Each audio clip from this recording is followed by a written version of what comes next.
Começa agora um programa que traz tudo sobre o livro mais lido em todos os tempos. Apresentamos O Som do Livro.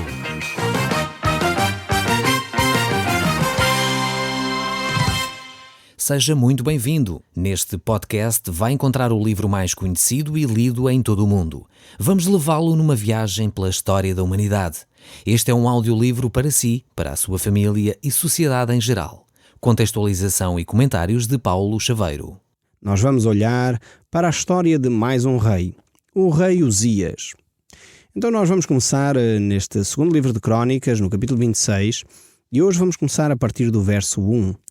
Se você tiver uma Bíblia, eu recomendava que a abrisse. Pudéssemos juntos passar por estas páginas das Escrituras, para daí poder tirar as lições necessárias para a nossa vida.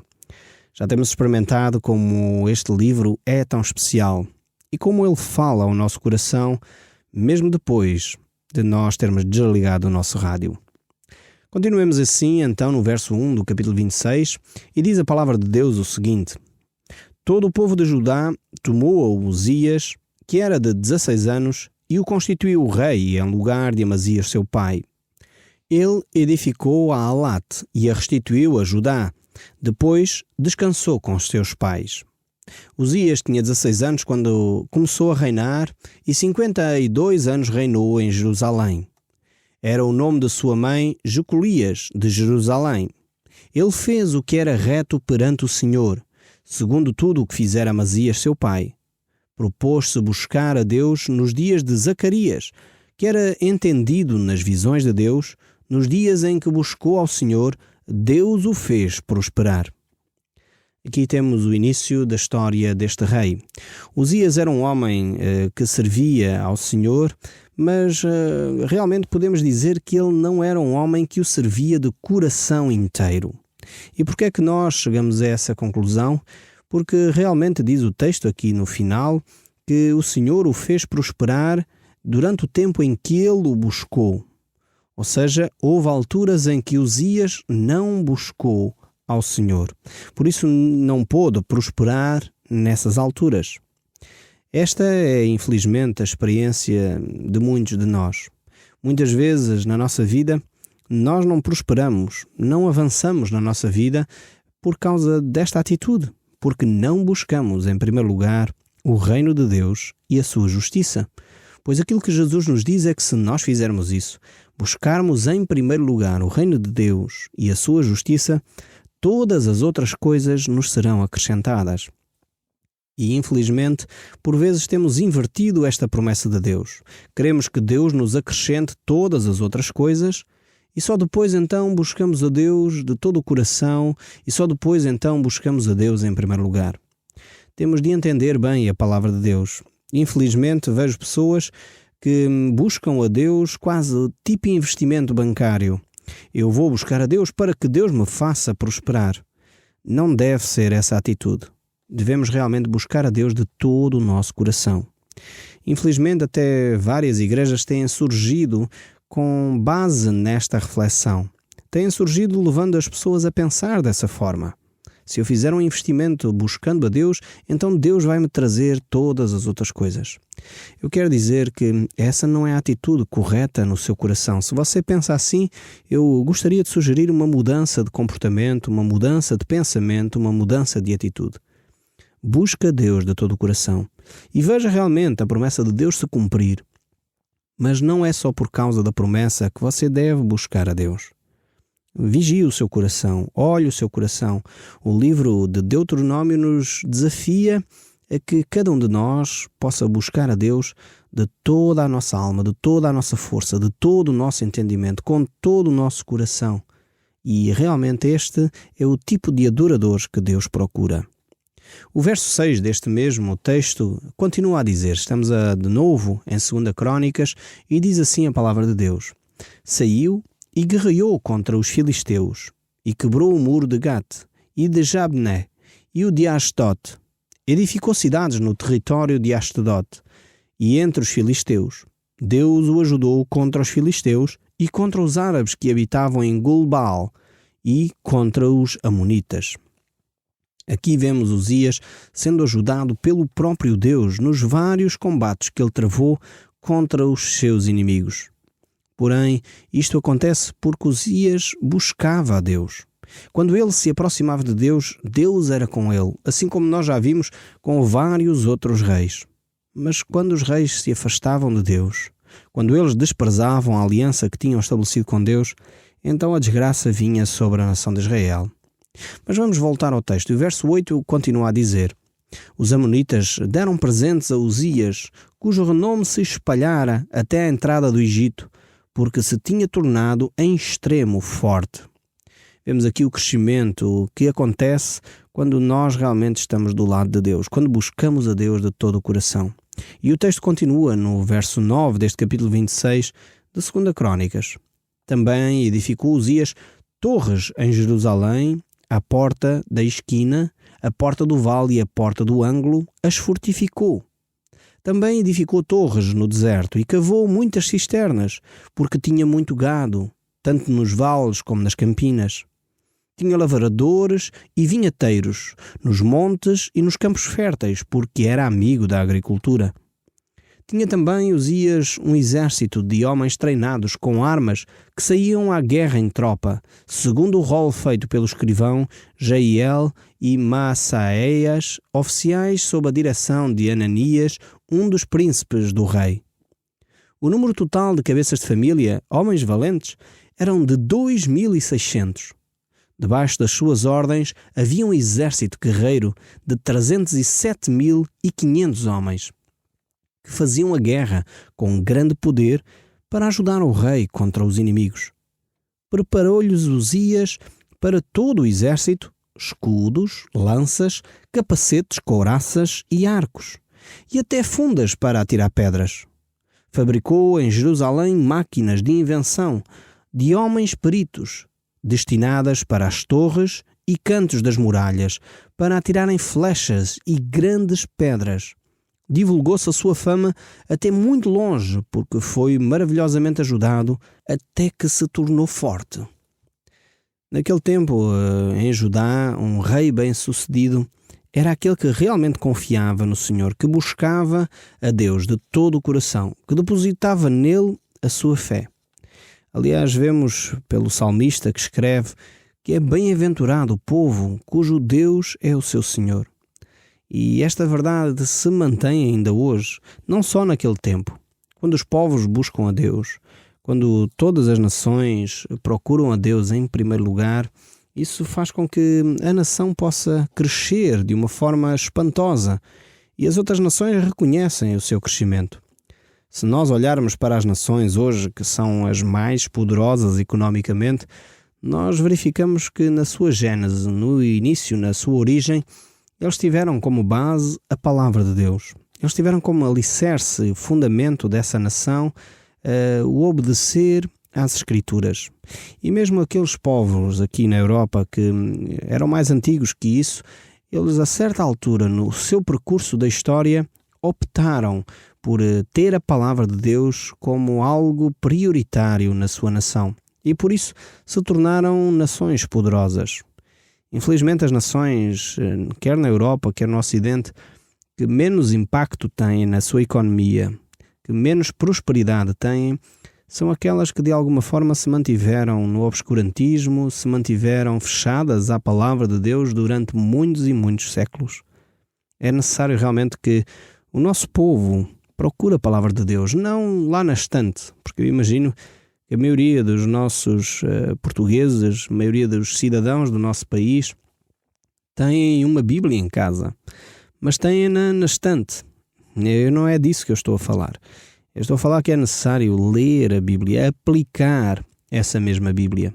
E quando nós temos a palavra de Deus escrita no nosso coração, aí é que faz a diferença na nação. Eu, como disse, creio que muitos portugueses têm uma Bíblia em casa. Creio que muitos povos têm uma Bíblia. No entanto, não a utilizam como deveriam. É necessário realmente nós confiarmos na palavra de Deus. Ela é que faz toda a diferença. Nós vemos, no entanto, que Uzias buscou o Senhor, mas ao mesmo tempo foi usando de sabedoria e foi criando condições para proteger a sua nação. Por um lado, é importante percebermos que confiar em Deus é fundamental e é isso que faz toda a diferença. Ponto final, parágrafo. Mas ao mesmo tempo é necessário que cada um de nós também faça a sua parte nesse processo. E Uzias fez isso. Por um lado, ele percebeu que deveria também cuidar da questão da segurança na sua nação. E é por isso mesmo que o autor do livro de Provérbios, o sábio Salomão, diz: prepara-se o cavalo para a guerra, porém a vitória vem do Senhor. E era importante que todos os governantes estivessem presentes na sua mente este texto da Palavra de Deus. Não basta comprar melhor armamento, não basta ter uma segurança efetiva, não basta ter uma polícia preparada, não basta ter meios adequados para combater o crime. É necessário que o povo tenha no seu coração a Deus, tenha no seu coração o buscar a Deus. E quando isso acontecer, então os meios que estão disponíveis fazem todo o sentido e passam a ser realmente úteis. É por isso que este texto, este provérbio, diz que o cavalo prepara-se para a guerra. É necessário que o cavalo se prepare, que esse armamento esteja bem preparado, bem adequado àquilo que vai ser realizado. Mas, no entanto, a confiança deve estar em Deus e deve-se agir com base no próprio Deus, percebendo que a segurança de uma nação, em primeiro lugar, está nas mãos de Deus. A segurança de uma cidade, a segurança de uma vila, a segurança de uma casa, está em primeiro lugar nas mãos de Deus. E vivemos hoje, infelizmente, em cidades, em meios onde a criminalidade abunda, onde a insegurança está instalada. Então não basta dar meios à polícia, isso é fundamental, mas é acima de tudo necessário passar os valores para a sociedade. Não podemos dar os meios à polícia desprezando os valores. E não se pode fazer o contrário também. Simplesmente passar valores sem que se preparem as forças de segurança para realmente estabelecer a paz, estabelecer aquilo que é a boa cidadania. Então, estes dois elementos têm que ir em conjunto. Preparação para os valores, preparar as sociedades para os direitos cívicos, para a boa convivência, para a boa vizinhança, para a corresponsabilidade, mas ao mesmo tempo adequar as polícias de segurança pública, as polícias que estão a fazer a prevenção e de alguma forma a cuidar dos nossos bens, também adequá-las com os meios necessários para que o crime seja travado nas nossas cidades.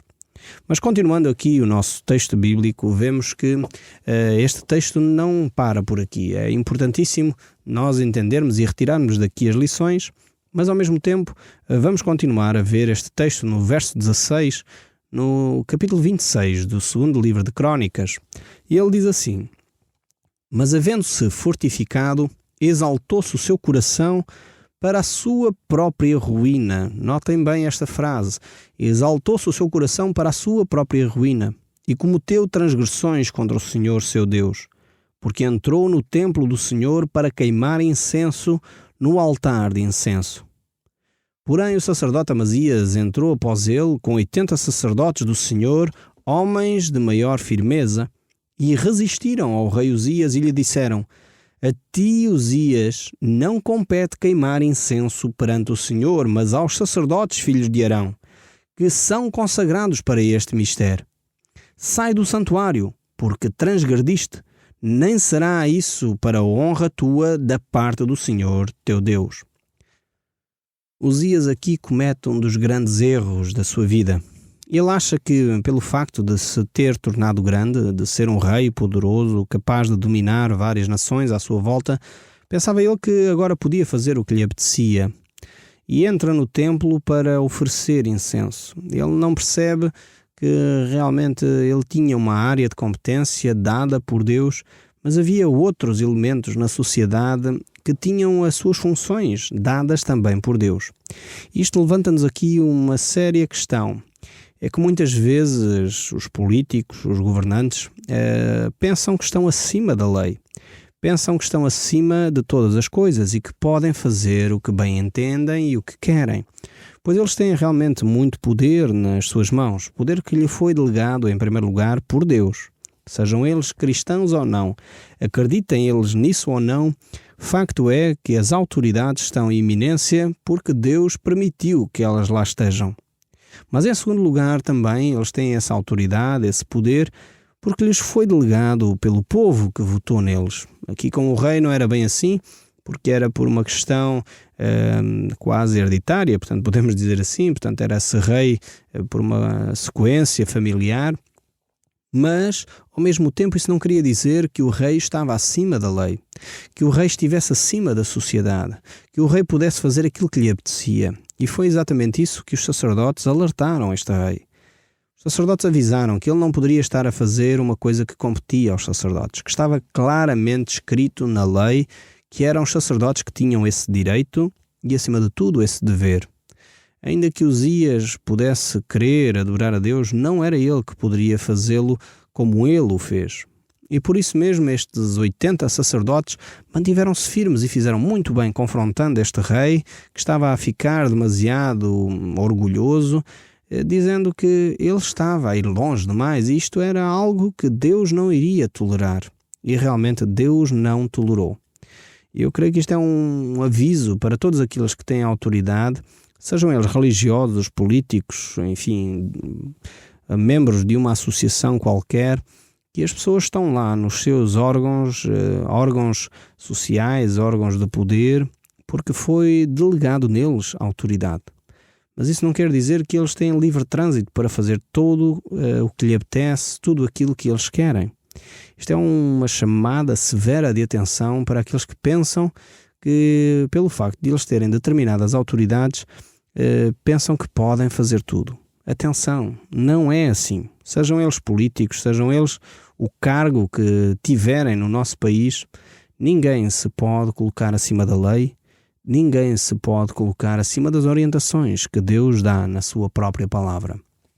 E por isso nós chegamos aqui ao verso 19 do capítulo 26 deste mesmo livro de 2 Crônicas.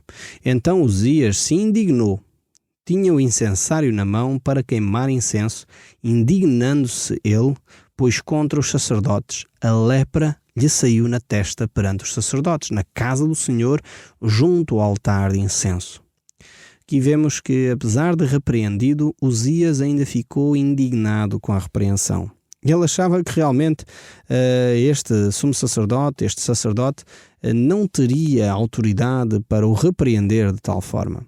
E então, como consequência da sua ira, como consequência da sua teimosia, como consequência do seu orgulho, realmente ele foi tocado por uma enfermidade. Então o sumo sacerdote, continua o texto a dizer, o sumo sacerdote Azarias e todos os sacerdotes voltaram-se para ele, e eis que estava leproso na testa, e apressadamente o lançaram fora. Até ele mesmo se deu pressa em sair, visto que o Senhor o ferira. Assim ficou leproso o rei Uzias até ao dia da sua morte. E morreu por ser leproso numa casa separada, porque foi excluído da casa do Senhor. E Jotão, seu filho, tinha a seu cargo a casa do rei, julgando o povo da terra. Quanto aos mais atos de Uzias, assim os primeiros como os últimos, o profeta Isaías, filho de Amós, os escreveu. Descansou Uzias com seus pais e sepultaram-no no campo do sepulcro que era dos reis, porque disseram, ele é leproso, e Jotão, seu filho, reinou em seu lugar. Nós vemos aqui um caso bem estranho, não é verdade? É necessário lembrarmos que o que representava esta lepra para os judeus naquele tempo. É necessário fazer aqui um pequeno parêntese. E um leproso era realmente uma pessoa que ficava à margem da sociedade. Era alguém que tinha que viver fora da sua casa, fora da sua família, fora do seu âmbito social, exatamente por causa da lepra. Porque era altamente contagiosa, sabia-se naquela altura muito pouco acerca desta doença, e então, para não contaminar toda uma sociedade, esta pessoa era isolada. No fundo é aquilo que ainda hoje se faz quando há uma doença grave, altamente contagiosa. No fundo coloca-se as pessoas em quarentena, ficam isoladas para que elas não possam contaminar outros. O procedimento era idêntico, não talvez tão sofisticado como nos nossos dias, Mas no fundo era a mesma atitude. Colocavam esta pessoa de quarentena, só que esta quarentena era para a vida inteira. E aqui Uzias realmente morreu da sua lepra. Ele ficou num estado de orgulho tal que realmente teve de ser retirado do meio da sociedade. E, infelizmente, muitas vezes acontece com aqueles que não ouvem a palavra de Deus. Mantêm-se teimosos àquilo que Deus está a ensinar, mantêm-se teimosos e orgulhosos pensando que eles próprios são alguma coisa e, na realidade, não se apercebem que eles estão a sair do seu lugar, daquele lugar que Deus tinha destinado para eles. Nesse período surge aqui agora um grande vulto. Este vulto é o profeta Isaías. Isaías, diante deste facto, ao ver o rei Uzias morto, ao ver o rei Uzias que ficou realmente fora do seu serviço, apesar de ter tido uma atitude inicial bastante boa, depois ele afastou-se dos caminhos de Deus e então surge este profeta. E ele escreveu um livro que nós iremos estudar de uma forma muito cuidadosa quando chegarmos lá. Por isso eu salto agora para o capítulo 27, o verso 1, e diz: Tinha Jotão 25 anos de idade quando começou a reinar, e 16 anos reinou em Jerusalém. Era o nome de sua mãe Jerusa, filha de Zadok. Fez o que era reto perante o Senhor, segundo o que fizera Uzias, seu pai, exceto que não entrou no templo do Senhor, e o povo continuava na prática do mal. Vemos que realmente este filho agora afasta-se um pouco mais daquilo que é a vontade de Deus. E o verso 4 continua: Também edificou cidades nas regiões montanhosas de Judá e nos bosques, nos castelos e torres. Ele também guerreou contra o rei dos filhos de Amon e prevaleceu sobre eles, de modo que os filhos de Amon, naquele ano, lhe deram 100 talentos de prata, 10.000 cós de trigo, e etc. E vemos neste texto uma listagem de como este filho de Uzias, Jotão, se tornou poderoso no meio da sua nação, exatamente porque ele começou também bem, servindo a Deus. E damos um salto agora para o capítulo 28, e estamos no verso 1 e verso 4, e diz: Tinha Acaz, um novo rei, 20 anos de idade, quando começou a reinar, e reinou 16 anos em Jerusalém, e não fez o que era reto perante o Senhor, como Davi seu pai. Andou nos caminhos dos reis de Israel e até fez imagens fundidas de balaíns. Também queimou incenso no vale do filho de Inom. Queimou os seus próprios filhos no fogo, segundo as abominações dos gentios que o Senhor lançara fora de diante dos filhos de Israel. Também sacrificou e queimou incenso nos altos e nos outeiros, como também debaixo das árvores frondosas. O Som do Livro, uma produção da Rádio Transmundial de Portugal.